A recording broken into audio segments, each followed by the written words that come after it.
नमस्कार दोस्तों, आप सभी का maths by Vikram Brar YouTube channel पर हार्दिक स्वागत है। इस वीडियो में अपन चर्चा करेंगे आरबी 13/2025 है। ये आरबी जो अपना एनपीएस न्यू पेंशन स्कीम है, जो नेशनल पेंशन सिस्टम है, इसके तहत जो कंट्रीब्यूशन जाता है अपना 10% का होता है एम्प्लॉय का। अगर आप जॉब कर रहे हैं तो आपको पता होगा, या आप जॉब की तैयारी कर रहे हैं तब भी आपको पता होना चाहिए कि ये कंट्रीब्यूशन आपका प्रोबेशनरी पीरियड हो से ही स्टार्ट हो जाता है। यानी जिस दिन फर्स्ट डे आपको सैलरी मिलती है उसी दिन से ये एनपीएस कटना स्टार्ट हो जाता है। किसी त्रुटिवश से आपका एनपीएस खाता क्रिएट नहीं होता है तो उस दौरान ये आपका एनपीएस नहीं कटता है। और एनपीएस जब कटता है तो आपको एक प्राण नंबर की किट मिलती है, जो ही आपका काम होता है। जैसे पैन नंबर होता है तो वैसे प्राण नंबर भी होता है। तो आज ये वीडियो में जो किसी लेटर का रेफरेंस यहाँ पे दे रखा है इन्होंने 2019 का, बोर्ड रेलवे बोर्ड का ही था, और ये भी रेलवे बोर्ड का आरबी है 13/2025।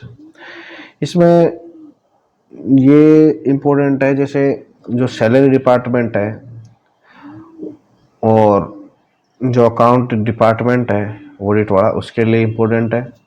बाकी देखिए, रेलवे का रूल है, सभी जो एम्प्लॉई हैं काम करने वाले उनको भी इस चीज़ के बारे में पता होना चाहिए कि नया अपडेट क्या आ रहा है।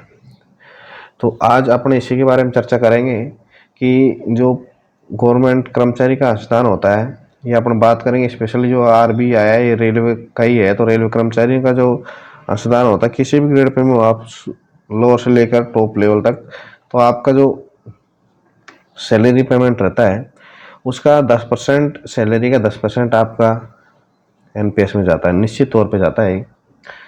और अगर इसी के रिगार्डिंग यहाँ पे दी गई है और ये उच्चतर जुड़ते जाते हैं। जैसे आज आपके पैसे 10,000 कट गए एनपीएस में, तो अगली बार फिर 10,000 उसमें कट जाएंगे तो 20,000 हो जाएंगे, उनमें ब्याज जुड़ता रहता है, वो चलती रहता है प्रोसेस। और आपकी जो करेक्ट ईमेल आईडी है उस पर उसका डिटेल भी आता रहता है कि आपका इतना % इस कंपनी में लगा हुआ है। ज़्यादातर LIC है, SBI है, इनमें लगाया जाता है, 3 या 4 कंपनियों में।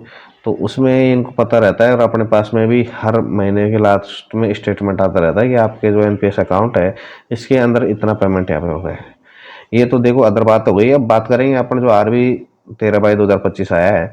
अगर आपका सस्पेंशन हो जाता है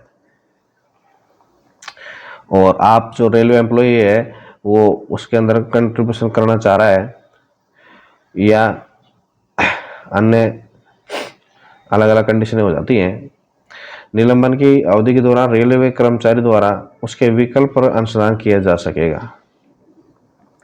यानी निलंबन हो चुका है और निलंबन के दौरान देखिए, निलंबन अलग अलग प्रकार का होता है। मान लो आपकी निलंबन के दौरान सैलरी नहीं आ रही है तो कहाँ से कटेगा 10% अंशदान? तो आप उसके लिए ये कोशिश कर सकते हैं कि मैं सर अगर यहाँ से मेरी सैलरी नहीं आ रही, मेरा अंशदान एनपीएस में नहीं जा रहा, तो मैं इसका अलग से जो मेरा 10% बनता है वो मैं यहाँ से जमा करा सकता हूँ। ऐसा है, वो करा सकता है। और जांच होती है निलंबन की, उसके बाद में जो सरकार द्वारा आदेश दिए जाते हैं, लास्ट आदेश निलंबन के अवधि, अगर जो ड्यूटी उसके द्वारा जो निलंबन की अवधि थी उसको ड्यूटी के रूप में मान लिया जाता है या उसके ऊपर छुट्टी दी जाती है। छुट्टी भी ऐसी होनी चाहिए जिनमें अपनों पेमेंट मिलना चाहिए। तो जो एनपीएस जो राष्ट्रीय जो पेंशन प्रणाली है उसमें अंशदान का निर्धारण उस हिसाब से होगा जिनके लिए जो निलंबन की अवधि है उसके लिए जो रेलवे कर्मचारी हकदार है उन्हें अनुसार उसमें अंशदान का निर्धारण होगा। और अंशदान की जो जमा की जाने वाली राशि है, ठीक है, और निलंबन की अवधि के दौरान पहले से जो जमा की गई राशि आपने ज्यादा जमा कर दी वो अलग बात है, लेकिन अगर आपने जमा कम करी है और अंशदान के आपने 10% कम करी है और आपका पेमेंट कम बढ़ रहा है, तो उसके बीच का जो अंतर आता है, अगर आप मान लो सस्पेंड नहीं होते जब आपका कितना पैसा जाता है और आपने निलंबन की अवधि के दौरान पहले से कितना पैसा उसमें जमा कराया है, इसके बीच का जो राशि है उसको ब्याज सहित जो रेलवे कर्मचारी उसके पेंशन खाते में जमा किया जा सकेगा। और इस परियोजना जो ब्याज की दर है ना, जो लोक भविष्य निधि निक्षेप है, जो अपना पेंशन डिपार्टमेंट है वो समय समय पर इसके ब्याज की दर तय करता रहता है, उसी अनुसार उस पर ब्याज दे ही होगा।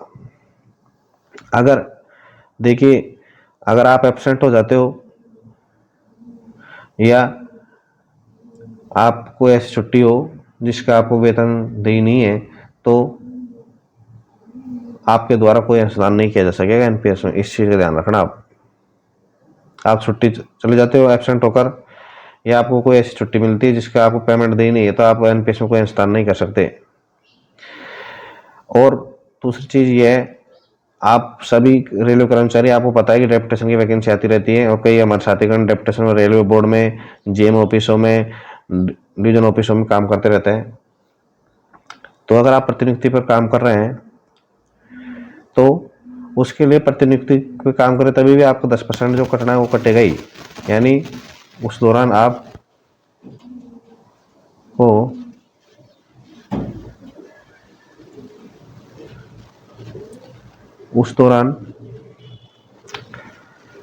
अगर आप डेपुटेशन में काम कर रहे हैं तो आपको 10% करना वो कटेगा। वो मतलब आपके ऊपर वही कंडीशन अप्लाई होंगी जिस प्रकार आप स्थानांतरित होकर कहीं जाते हो, ठीक है, तो आपको जिस प्रकार से दे ही होता है, मतलब कंटिन्यू रहता है, उसमें कोई फर्क नहीं पड़ता। अगर आप डेपुटेशन में जा रहे हैं तभी भी आपको वहाँ पर आपका जो कंट्रीब्यूशन है वो जाता रहेगा, उसमें कोई फर्क नहीं पड़ेगा। और मैंने शुरुआत में बोला ये प्रोबेशनरी पीरियड से आपका सिस्टम चालू हो जाता है। राष्ट्रीय पेंशन प्रणाली में आपका जो अंशदान है वो जारी रहता है। अगर आप बात करेंगे संयुक्त राष्ट्र सचिवालय, संयुक्त राष्ट्र संघ की जो निकाय है, IMF है, अंतर्राष्ट्रीय मुद्रा कोष है, अंतर्राष्ट्रीय पुनर्निर्माण विकास बैंक है, एशियाई विकास बैंक है, राष्ट्रमंडल जो सचिवालय है, किसी अन्य अंतर्राष्ट्रीय संगठन में अगर आप प्रतिनियुक्ति सहित या तो भारत में हो, उनका कोई ऑफिस है, या भारत के बाहर कोई विदेशी सेवा के दौरान जो आपका व्यक्तिगत जो पेंशन खाता है उसमें अंशदान की जो कटौती है और जो जमा है उसको रेल मंत्रालय द्वारा समय पर उसके लिए अलग से अनुदेश जारी किए जाते हैं। और उसके लिए जो पेंशन विधि नियामक और जो विकास प्राधिकरण है उसके द्वारा भी अलग से रूल जारी किए जाते हैं, उसी के अनुसार उनको रेगुलेट किया जाता है। यानी अगर आप यहाँ पे इंडिया में काम कर रहे हो और ये जो मैंने इंटरनेशनल जो ऑफिस बताई इनमें काम नहीं कर रहे हो तो आपके लिए अलग रूल है। अगर आप इंटरनेशनल ऑफिस में काम कर रहे हो, अगर भारत में हो या भारत के बाहर हो, तो आपके लिए अलग से रूल यहाँ पे अप्लाई होंगे जो रेल मंत्रालय द्वारा और जो पेंशन विभाग है उसके द्वारा समय समय पर जारी किए जाएंगे। अब देखिए, इम्पोर्टेंट चीज़ ये है कि आपकी जो पेमेंट है और जो आपकी अंशदान की कटौती, यानी जब भाई आपका पेमेंट बढ़ेगा, TADA जो आपके पास में ट्रेवलिंग अलाउंस जो भी लगता है वो लगने के बाद आपका पेमेंट बढ़ेगा, तभी जाकर आपका 10% कैलकुलेशन होगा कि इसका 10% इस हिसाब से यहाँ पे कटौती करी जाएगी। और ये है जो हरण और संवितरण जो अधिकारी, मैंने शुरुआत में बोला था कि ये पेशीट वालों के लिए इम्पोर्टेंट है, तो उनको अंशदान की तो कटौती करेंगे और वो कटौती करते हुए उसका जो ब्यौरा है, उसकी सैलरी का ब्यौरा है और कटौती का ब्यौरा है, उसकी जैसी भी स्थिति है उससे जो वेतन और जो लेखा अधिकारी है उनको वो यहाँ पे अवगत कराएंगे। क्या कराएंगे? उनको यहाँ पे अवगत कराएंगे। और अवगत कराने के लिए इन्होंने डेट दे रखी है कि प्रत्येक माह के यहाँ पे 20वें दिन पर या उससे पूर्व यहाँ पे भेजेंगे। यानी आपको प्रत्येक माह की जो 20वीं तारीख है वो यहाँ पे लास्ट मानी है कि उससे पूर्व यहाँ पे भेज देंगे। और जैसा भी वो भेजे हैं उनके द्वारा जो भी भेजा गया बिल यहाँ पे, उससे वेतन और लेखाधिकारी या चेक आहरण संवितरण अधिकारी जो ये अकाउंट्स में होते हैं दोस्तों, वो अंशदान के जो भी ब्यौरा है उसके आधार पर जवाबदाता अंशदान फाइल तैयार और अपलोड करेगा। और प्रत्येक माह के 25वें दिन तक जो अंतरण ID है उनको जो ID सर्जित करनी होती है वो ID सर्जित करेंगे यहाँ पे, ठीक है। यानी जो पेमेंट बनाने वाले सेक्शन ने भेज दिया अकाउंट्स के पास में, अकाउंट्स वाले उसको चेक करेंगे और चेक करने के बाद में अगर वो सही पाया जाता है तो उसके अंशदान का जितना ब्यौरा है उसके सहित तो उसके फाइल तैयार करेंगे और अपलोड करेंगे। उसके बाद में माह के जो 25वें दिन तक उसके अंतरण ID जो सर्जित होती है आपकी हर महीने की सैलरी के हिसाब से सर्जित हो जाती है, वो सर्जित करेंगे। और जैसे भी वो सर्जित हो जाती है उसके बाद में जो भी आपका क्या होता है, एक तो आपका अकाउंट होता है और एक आपका जिस कार्यालय में आप काम कर रहे हैं वहाँ का अकाउंट होता है, दोनों अलग अलग होते हैं। तो न्यायिक बैंक और जो प्रत्यारित बैंक के माध्यम से माह के जो अंतिम कार्य दिवस तक अंशदान प्रेषित करेगा। यहाँ पे आपकी सैलरी के बारे में नहीं दे रखा है।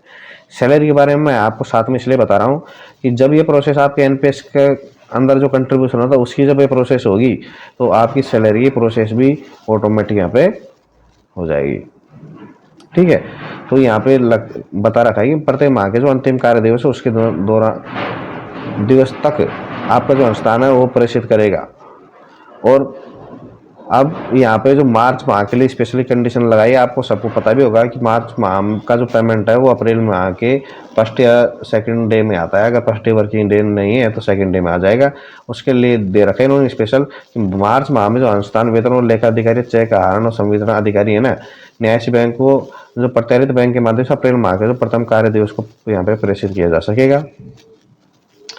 और अगर ये जो यहाँ पे जो टाइम पीरियड दिया है वो फॉलो नहीं हो रहा और इसमें जो हविदाता है, मतलब जो कर्मचारी, उसकी कोई गलती नहीं है, तो अभिदाता की जो व्यक्तिगत जो पेंशन खाते में जो जमा होती है राशि एनपीएस की, वो अगर ये जो टाइम पीरियड के अंदर जमा नहीं होती है, लेट होती है, तो उस पर ब्याज सहित वो राशि उसके पेंशन खाते में जमा करानी पड़ेगी। अब इसके लिए यहाँ पर जिम्मेदार कौन है, कौन इसका ब्याज देगा, इसके बारे में कोई डिस्कशन नहीं है। इसके बारे में कोई पुराने जो लेटर उसमें डिस्कशन होता अलग बात है, लेकिन इसमें इतना डिस्कशन दे रखा है। अगर समय के अनुसार जो टाइम पीरियड है उसमें ये जमा नहीं हो पाई है तो उस पर ब्याज सहित जमा होगी आपका जो व्यक्तिगत पेंशन खाता है उसके अंदर। तो दोस्तों, उम्मीद करता हूँ आपको ये समझ में आया होगा। और ये पीडीएफ आपको हमारा जो टेलीग्राम ग्रुप है, व्हाट्सएप ग्रुप है, जिनके लिंक इस वीडियो में डिस्क्रिप्शन में आपको मिल जाएंगे, वहाँ जाकर आप आसानी से डाउनलोड कर सकते हैं। और ये रिगार्डिंग था अपना जो कंट्रीब्यूशन होता है उसमें आप डेपुटेशन में काम करते हो तब आप कंट्रीब्यूशन किस प्रकार से होगा, आप इंटरनेशनल जो ऑर्गेनाइजेशन है उनमें अगर डेपुटेशन में हो तो आपका एनपीएस में कंट्रीब्यूशन किस प्रकार से होगा, आप अगर सस्पेंशन में हो, सस्पेंड कर रखा है आपको, तब आपको कंट्रीब्यूशन किस प्रकार से होगा, और उस पर आप पीरियड छुट्टी कौन सी मिलनी चाहिए तब आपका कंट्रीब्यूशन इसमें कंटिन्यू रहेगा। तो इन सभी चीज़ों के बारे में अपन ने इसमें चर्चा करी है। तो उम्मीद करता हूँ दोस्तों आपको ये वीडियो समझ में आया होगा। अगर ये वीडियो समझ में आया तो आपके दोस्तों के साथ में वीडियो को ज़्यादा से ज़्यादा शेयर कीजिए ताकि मेरा मोटिवेशन बना रहे, और वीडियो को लाइक कीजिए, और चैनल को अभी तक अगर आपने सब्सक्राइब नहीं किया तो चैनल को जरूर सब्सक्राइब कीजिए। आप सभी का वीडियो देखने के लिए धन्यवाद। मिलते हैं नेक्स्ट कोई अच्छी खबर के साथ में, तब तक के लिए आप स्वस्थ रहे, मस्त रहे। जय हिंद, जय भारत, धन्यवाद।